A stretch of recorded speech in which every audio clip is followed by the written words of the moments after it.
Peshawar 4 road کے علاقے ہند کو دامان کے رہائشی قاری عطاء اللہ نے یتیم اور مستحق بچوں کو مفت دینی علوم پڑھانے اور ان کی کفالت کا بیڑا اٹھا لیا۔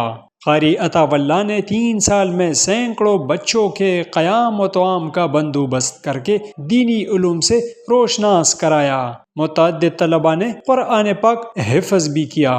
3 سال سے یہ ادارہ چل رہا ہے۔ یہ میرا گاؤں ہے کانکولا، اور ان بچوں کا جو ہے سارا تعلیم اخراجات یہ میں اپنے بذات خود برداشت کر رہا ہوں، کیونکہ جتنے لوگ مجھے دیکھ رہے ہیں 3 سالوں سے میں یہ خدمات کر رہا ہوں، لیکن صرف ایک ہی دوست ہے، میرا دوست دوبے میں ہے، اس کا نام عمران ہے۔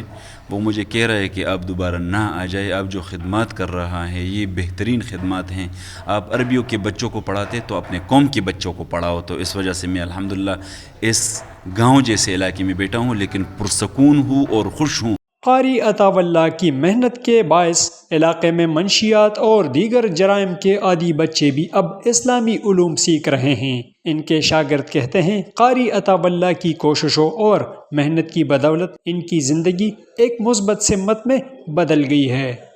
الحمدللہ ہم 2 سال سے یہاں پڑھ رہا ہے، اور قاری صاحب سے میں نے حفظ بھی کر لیا ہے اور دور بھی کر رہا ہوں، اور یہاں جو بچے ہیں وہ بھی ماشاءاللہ بہت قابل ہے اور بہت ٹیلنٹ والے لوگ ہیں۔ جی ماشاءاللہ علاقے کے جتنے بچے ہیں وہ سارے پڑھ رہے ہیں اور قرآن کو یاد کر رہے ہیں۔